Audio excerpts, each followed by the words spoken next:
Lo que está ocurriendo en La Guaira no es solo una tragedia marcada por la destrucción, por los escombros, por las pérdidas irreparables y por el dolor de cientos de familias que hoy siguen esperando respuestas.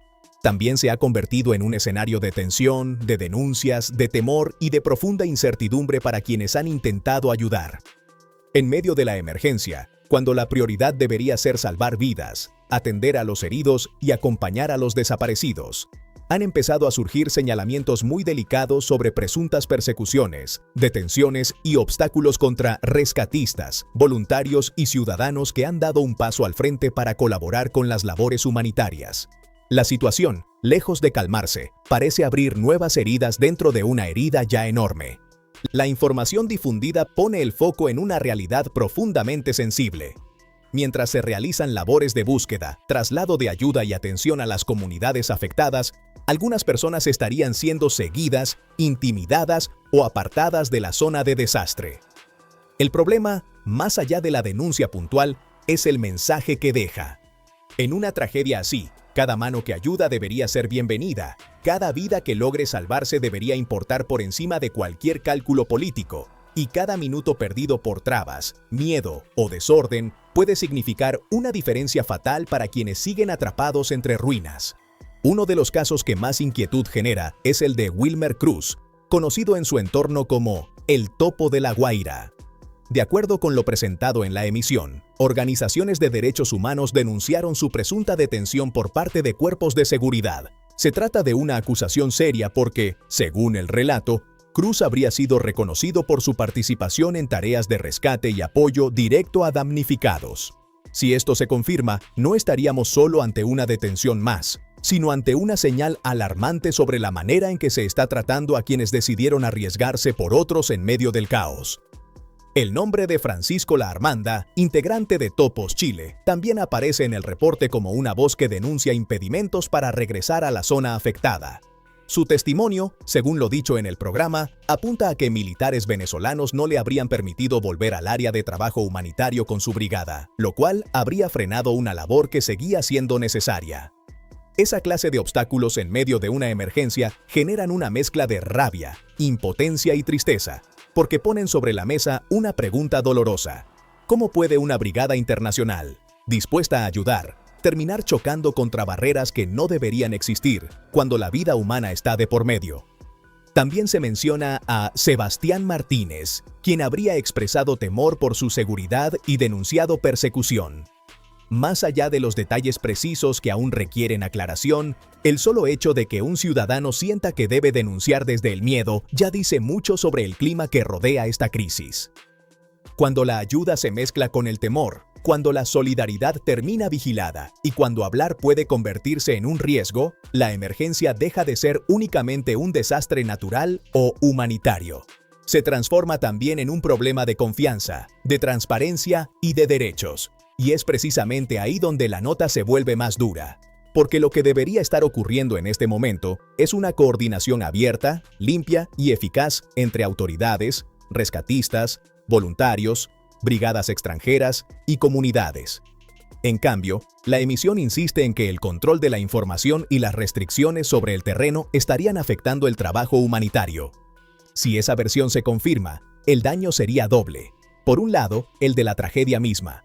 Por el otro, el de un clima de temor que inhibe a quienes quieren ayudar y que castiga a quienes se atreven a denunciar fallas o abusos.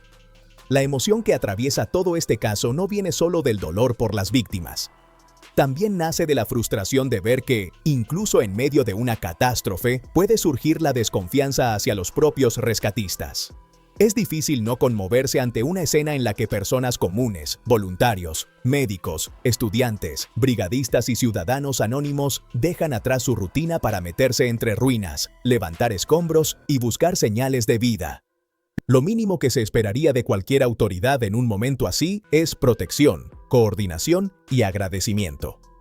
Por eso las denuncias sobre persecución resultan tan graves, porque se sienten como una traición a ese esfuerzo colectivo que sostiene a una sociedad cuando todo parece romperse. A ello se suma una segunda capa de tensión, más política, pero igualmente decisiva. El programa también aborda el debate sobre el fin del interinato y el regreso de María Corina Machado, en medio de una discusión constitucional que no deja de tocar fibras sensibles en el país. En el reporte se expone que algunos juristas sostienen que la Constitución de 1999 sigue vigente y que la Asamblea Nacional debe asumir su responsabilidad para definir el rumbo institucional con apego a la legalidad. Esa discusión, en principio técnica, adquiere un tono mucho más humano cuando se entiende que detrás de cada decisión hay una nación herida que necesita certidumbre, orden y futuro. La idea que se repite es clara. La tragedia no puede convertirse en excusa para congelar el país ni para prolongar indefinidamente la indefinición política. Según lo presentado, figuras del ámbito jurídico insisten en que la emergencia no suspende la Constitución, sino que la hace más necesaria. Y eso tiene mucho sentido, porque un país en ruinas no solo necesita manos que retiren escombros, necesita instituciones que funcionen, decisiones claras y un horizonte creíble para que la reconstrucción no sea solo material, sino también moral y política. En medio de ese panorama, el caso del posible regreso de Machado se presenta como otro punto de fricción. La nota plantea que habría existido incluso una recomendación desde Estados Unidos para no realizar el viaje en ese momento, con el argumento de no interferir con la coordinación humanitaria. Eso deja entrever una complejidad enorme. Por un lado, la urgencia política de quienes buscan retomar presencia y protagonismo. Por el otro, la prioridad de no poner en riesgo una operación de ayuda ya de por sí frágil.